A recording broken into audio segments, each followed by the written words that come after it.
Hello friends, आपके अपनी YouTube channel knowledge अड्डा में आपका स्वागत है।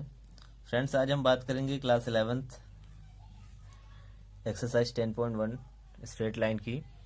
क्वेश्चन नंबर 7 देखेंगे। इससे पहले के सारे क्वेश्चंस हो चुके हैं, आप प्लेलिस्ट में जाके देख सकते हैं। क्वेश्चन 7 है, find the slope of the line which makes an angle of 30 degree with the positive direction of Y axis measured anti clockwise.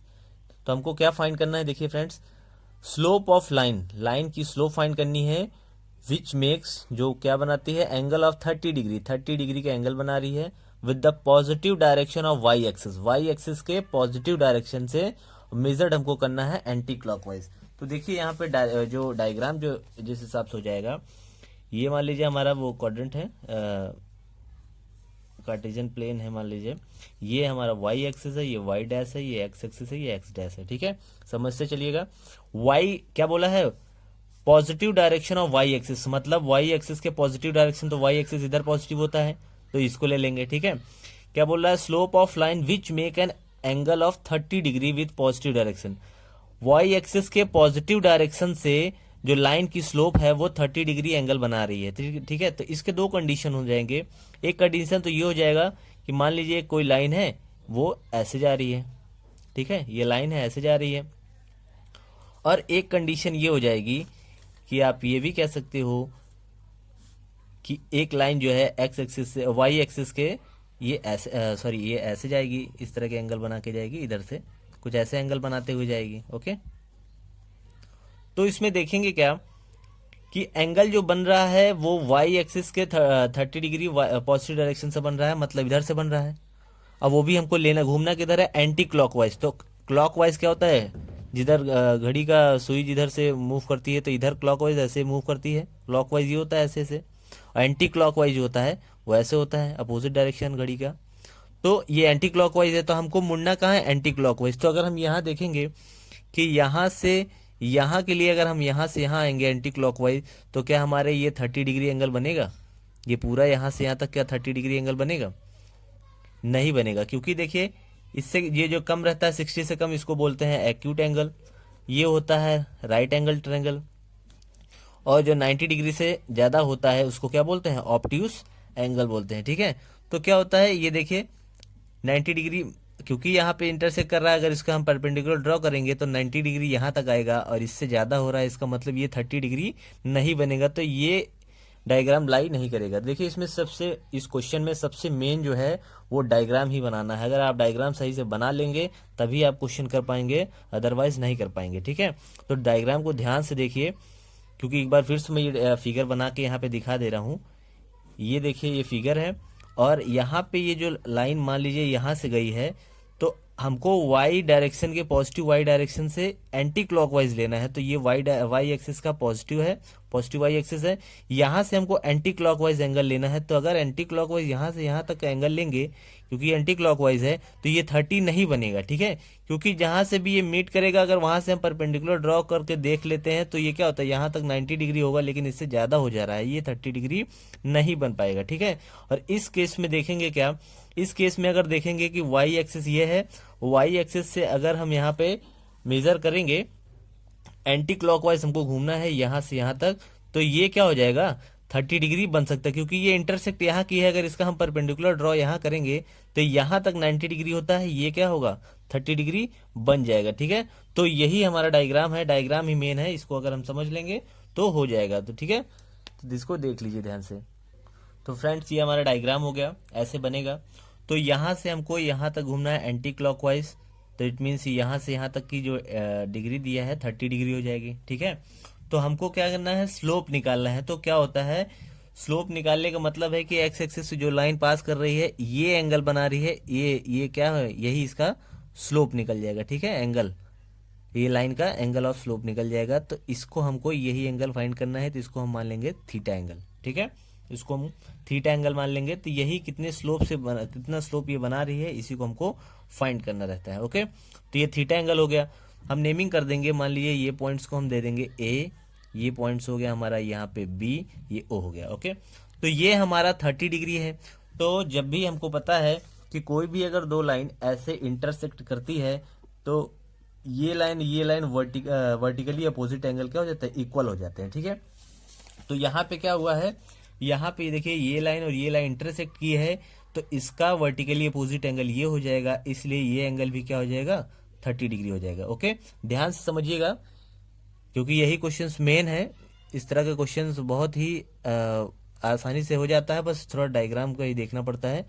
तो ये क्वेश्चन मतलब सॉरी, ये एंगल और ये एंगल क्या हो जाएगा, वर्टिकली अपोजिट एंगल हो जाएगा, इसलिए ये 30 है तो ये 30 भी हो जाएगा। ओके, और हमको पता है क्या कि जो भी ये एक्सेस होता है ये सब क्या होते हैं, 90 डिग्री होते हैं, तो ये 90 हो जाएगा, ये भी 90, ये भी 90, ये भी 90, सब 90 डिग्री के होते हैं। तो ये एंगल भी हमको पता चल गया क्या कि ये 90 डिग्री एंगल हो गया, ठीक है। अब अगर हमको ये एंगल फाइंड करना है, इसका मतलब है एंगल सम प्रॉपर्टी से ये और इन तीनों का सम, इस एंगल का, इस एंगल, ये तीनों एंगल का सम 180 डिग्री के बराबर होगा। तो एंगल सम प्रॉपर्टी से हम ये एंगल फाइंड कर लेंगे, ठीक है।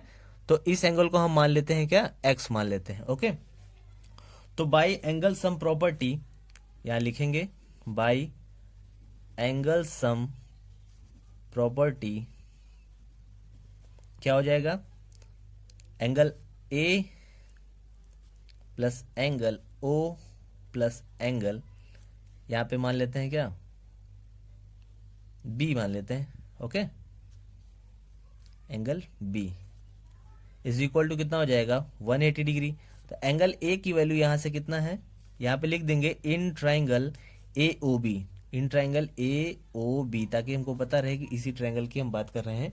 तो in triangle A O B angle A plus angle O plus angle B, ये क्या हो जाएगा, 180 डिग्री के बराबर हो जाएगा। तो एंगल ए की वैल्यू है 30 plus 90 plus angle B is equal to 180 degree.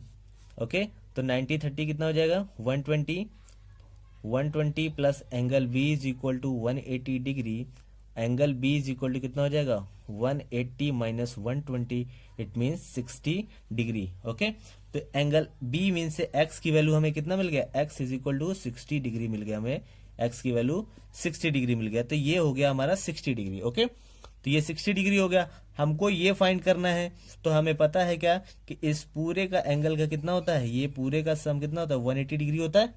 यहां से यहां तक पूरा कितना होगा, 180 डिग्री। ओके, तो ये 180 डिग्री होगा। देखिए यहाँ पे, अगर यहाँ पे देखेंगे कि अगर ये कोई लाइन इंटरसेक्ट ऐसे, ये एंगल हमको थीटा दिया हुआ है, तो ये पूरा हमारा क्या है, यहाँ से यहाँ तक कितना है, 180 डिग्री होगा। ओके, यहाँ एक्स था, तो थीटा प्लस एक्स बराबर 180 डिग्री। एक्स की वैल्यू हमें फाइंड है, तो एक्स अगर माइनस इतना माइनस कर देंगे तो यही वैल्यू मिल जाएगी हमें, ठीक है। तो यहाँ पे क्या करेंगे, इसको ये वैल्यू निकालेंगे, कितना हो जाएगा, यहाँ पे लिखेंगे, यहाँ पे लिख देंगे थीटा प्लस एक्स बराबर 180 डिग्री। थीटा और एक्स को ऐड करेंगे तो 180 डिग्री होता है। तो थीटा प्लस एक्स की वैल्यू कितनी है, 60 is equal to 180 degree. Theta is equal to कितना हो जाएगा, 180 minus 60 is equal to 120 degree. तो थीटा की वैल्यू हमें मिल गई 120 डिग्री, ठीक है। तो हमें स्लोप ऑफ लाइन निकालनी है। लाइन का स्लोप कैसे निकालते थे, देखिए लाइन का स्लोप निकालते थे m इज इक्वल टू, या फिर होता था क्या, y2 minus y1 upon x2 minus x1। एक केस ये होता था लाइन का स्लोप निकालने के लिए। दूसरा स्लोप केस क्या होता था, m इज इक्वल टू क्या होता था, tan थीटा, ठीक है। तो m is equal to tan theta. तो क्योंकि यहाँ पे एंगल की बात हो रही है, इसलिए यहाँ क्वाड्रेंट दिए नहीं है, इसलिए यहाँ पे एंगल की बात हो रही है, तो हम इस फॉर्मूले से स्लोप ऑफ लाइन निकालेंगे, ठीक है। m is equal to tan theta, यहाँ पे एंगल की बात हो रही है, इसलिए इस फॉर्मूले से हम एंगल निकालेंगे। ओके, तो यहाँ पे देखेंगे, यहाँ लिखेंगे स्लोप ऑफ लाइन, ये लाइन के स्लोप निकालना है, तो क्या लिखेंगे, slope of line L is equal to क्या हो जाएगा, tan theta. Okay, tan theta हो गया। तो tan थीटा मतलब कि यहाँ पे tan थीटा की जगह कितना हो जाएगा, 120, यहाँ पे tan 120 लिख देंगे। ओके, tan 120, ठीक है। अब यहाँ पे देखिए, यहाँ सॉल्व करते हैं, tan 120 हो गया। अब यहाँ पे tan 120 का सॉल्व करेंगे तो कितना आ जाएगा, tan 120 को हम क्या लिख सकते हैं कि tan 180 डिग्री माइनस 60 डिग्री, ठीक है। 180 में से 60 अगर माइनस करेंगे तो 120 ही आएगा, ओके। तो 180 में से 60 माइनस करेंगे तो 120 आएगा। इसका मतलब कितना हो जाएगा, tan, देखिए यहाँ पे देख लीजिए, क्वाड्रेंट का वो समझ लीजिए। देखिए यहाँ पे क्या होता है, ये फर्स्ट, सेकंड, थर्ड और ये फोर्थ, ठीक है। तो यहाँ पे ACTS मतलब यहाँ साइन और कॉसेक की वैल्यू प्लस होती है, ठीक है। तो यहाँ पे क्या होगा, tan 180, यहाँ पे हमने क्या लिखा, tan 180 माइनस 60, ओके। तो tan 180 माइनस 60 का मतलब है कि यहाँ से यहाँ तक 90, यहाँ से यहाँ तक 180, तो 180 का मतलब यहाँ पे आ गए। 180 में से हमको माइनस करना है 60, तो मतलब पीछे जाएंगे, माइनस करेंगे तो मतलब यहाँ पे आ जाएंगे सेकंड क्वाड्रेंट में। जब सेकंड क्वाड्रेंट में आ जाएंगे तो tan की वैल्यू क्या हो जाती है, माइनस में हो जाती है, क्योंकि यहाँ पे सिर्फ साइन और कॉसेक की वैल्यू प्लस होती है, बाकी सब वैल्यू माइनस में होती है। तो सेकंड क्वाड्रेंट में हम आ गए, क्योंकि 180 में से 60 माइनस करना है, तो 180 में से 60 माइनस कर देंगे, सेकंड क्वाड्रेंट में आ गए, तो यहाँ माइनस tan हो जाएगा, ओके। तो tan 180 minus 60 is equal to minus tan 60, okay. तो माइनस tan 60 की वैल्यू कितनी होती है, tan 60 की वैल्यू होती है √3, तो माइनस यहाँ लगा है, tan 60 की वैल्यू √3 लिख लेंगे, तो यहाँ पे √3, ओके। तो इसका मतलब क्या हो गया, स्लोप ऑफ लाइन कितना हो गया, लाइन का जो स्लोप हो गया वो √3 हो गया। तो यहाँ लिख देंगे slope of line is equal to minus √3, ये हमारा आंसर हो जाएगा, ओके। नेक्स्ट क्वेश्चन देखते हैं। अगला क्वेश्चन है, find the value of x for which the points x, -1, 2, 1 and 4, 5 are collinear, ठीक है। मतलब हमको x की वैल्यू फाइंड करनी है जिसमें ये तीनों पॉइंट जो हैं वो कोलिनियर हैं। तो कोलिनियर का केस क्या होता है, कोलिनियर मतलब क्या होता है कि कोई भी पॉइंट, जितने भी पॉइंट्स दिए हैं, जो भी पॉइंट्स, यहाँ पे 3 पॉइंट्स की बात की गई है, तो यहाँ पे मान लीजिए एक पॉइंट A है, एक पॉइंट B है और एक पॉइंट C है, ये तीनों क्या करेंगे, एक ही लाइन में लाई करेंगे, ठीक है। जब एक ही लाइन में लाई करेंगे तो इसका मतलब ये क्या है, कोलिनियर हो जाएंगे, ठीक है। एक ही लाइन में लाई करते हैं तो कोलिनियर हो जाते हैं, ओके। तो इसमें हम दिखाएंगे क्या कि इसका मतलब क्या है कि A और B का जो स्लोप है, AB का स्लोप और BC का स्लोप दोनों क्या है, बराबर है। अगर AB का स्लोप बराबर BC का स्लोप अगर हो जाएगा, इसका मतलब ये क्या है, ये कोलिनियर है। तो यही इसमें बोल रहा है कि ये कोलिनियर है, इसका मतलब स्लोप ऑफ AB बराबर स्लोप ऑफ BC हो जाएगा, उससे हमको x की वैल्यू फाइंड हो जाएगी, ठीक है।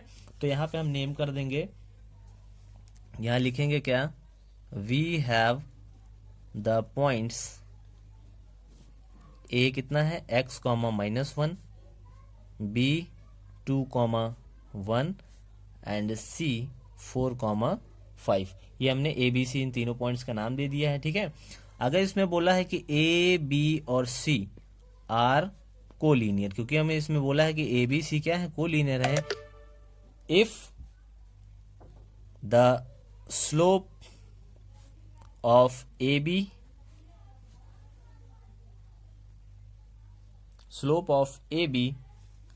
Is equal to slope of BC। जब कोलिनियर है इसका मतलब स्लोप ऑफ AB बराबर स्लोप ऑफ BC होगा, ठीक है। तो सबसे पहले स्लोप ऑफ AB निकाल लेते हैं। तो यहाँ पे हम निकालेंगे क्या, स्लोप ऑफ AB, ओके। तो स्लोप ऑफ AB का मतलब क्या है, किससे निकालेंगे, y2 minus y1 upon x2 minus x1, इससे निकालेंगे। तो y2 क्या है, AB का क्या है, y2 क्या है, इसको x1 y1 मान लो, इसको x2 y2 मान लो। तो y2 कितना है, 1 माइनस y1 कितना है, -1, तो -1 कितना हो जाएगा, +1, इसका मतलब ये 1 हो जाएगा, अपॉन x2 कितना है, 2 माइनस x1 कितना है, x, ओके।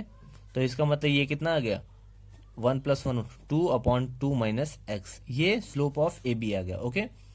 अब यहाँ पे निकाल लेंगे slope of BC, slope of BC निकाल लेंगे। स्लोप ऑफ BC के लिए भी यही फॉर्मूला होगा, y2 minus y1 upon x2 minus x1, okay. ये फॉर्मूला आपको याद जरूर रखना होगा, तभी आप क्वेश्चन कर पाएंगे। तो BC के लिए स्लोप आप निकालेंगे, y2 क्या हो जाएगा, y2 मतलब 5 माइनस y1 कितना हो जाएगा, 1 अपॉन x2 हो जाएगा 4 माइनस x1 हो जाएगा 2, ओके। तो 5 माइनस 1 कितना हो गया, 4 अपॉन 4 माइनस 2 कितना हो गया, 2। तो 2 से 2 कैंसिल होगा, 2 2 ज़ा 4, इसका मतलब स्लोप ऑफ BC कितना हो गया, 2 आ गया। ठीक है, तो अब हम इन दोनों को केस बराबर, क्योंकि ये कोलिनियर है इन दोनों का, इसलिए स्लोप ऑफ ए बी और स्लोप ऑफ बी सी क्या होंगे, बराबर होंगे। तो यहाँ पे लिख देंगे slope of A B is equal to slope of B C. Okay, तो स्लोप ऑफ ए बी कितना है, 2/2 minus x is equal to slope of B C कितना है, 2 है। ओके, तो यहाँ पे अपॉन 1 कर लेते हैं। ठीक है, तो अपॉन 1 कर लेंगे, क्रॉस मल्टीप्लाई कर देंगे, तो ये कितना हो जाएगा, ये इधर मल्टीप्लाई हो जाएगा, ये इधर मल्टीप्लाई हो जाएगा। तो इसका मतलब ये यहाँ पे मल्टीप्लाई होगा 2 इज इक्वल टू ये इधर मल्टीप्लाई हो जाएगा 2 ब्रैकेट में 2 माइनस एक्स। इसको मल्टीप्लाई कर देते हैं, यहाँ भी 2 है, देखिए यहाँ भी 2 है, यहाँ भी 2 है, तो क्या हो जाएगा देख लेते हैं, यहाँ पे ऐसे ही कर लेते हैं। 2 इज इक्वल टू 2 2 ज़ा 4 माइनस 2x, ये 4 इधर आएगा, तो कितना हो जाएगा 2 minus 4 is equal to minus 2x, मतलब हो जाएगा -2 is equal to -2x, minus से माइनस कैंसिल, 2 से 2 कैंसिल, 1 आ जाएगा। इसका मतलब x इज इक्वल टू कितना आ गया, x इज इक्वल टू 1 हो गया। ओके, x की वैल्यू हमें 1 मिल गई, यही हमको फाइंड करना था, find the value of x, ये वैल्यू 1 मिल गई। ठीक है, आई होप कि ये क्वेश्चंस आपको समझ में आए होंगे। अगर अच्छा लगा तो प्लीज़ वीडियो को लाइक, शेयर और सब्सक्राइब जरूर करिएगा, और मिलते हैं अगले वीडियो में। तब तक के लिए जय हिंद दोस्तों।